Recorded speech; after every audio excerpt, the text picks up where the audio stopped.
Hey there everyone, welcome to Technoholic. In this video, we will talk about how we can create Microsoft list using Excel. So without further ado, let's get started.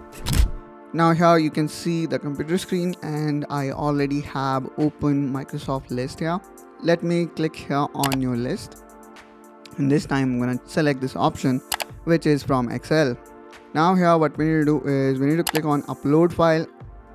Now let me locate my Excel file here. And now I can select it. So what we need to do here is we need to click on open. And then I will be converting this data to table. For that, simply select the data and press Ctrl and T. And then make sure that you have enabled this option which says my table has header. And then here you can see the first row is header. And then click on OK. Now here we can see our data is now being converted into a table here. Now let's again save it. Now I'm gonna re-upload the data.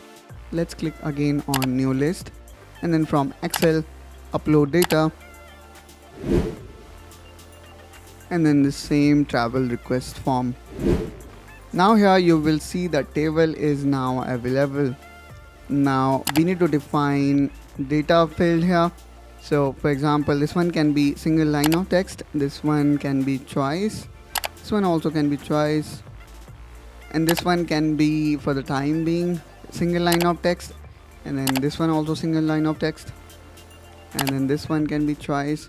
Or else let's say you do not want to upload these two data column here, you can go with do not import. Now let's click next, and then here you can customize it by choosing color and icon and then location where you want to save this list. Now since I am saving this list on SharePoint website, it also gives me option if I want to add it in this SharePoint website navigation bar. I'm gonna uncheck it and then click on create, and there we go, it says that 100% completed. And in this way guys, we have created this SharePoint list using Microsoft Excel including the data. Now further we can customize it based on our need.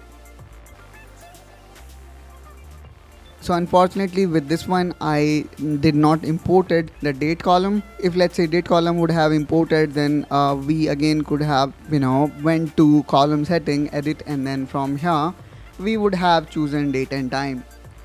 So in this way guys, we successfully imported and created SharePoint list from Microsoft Excel data.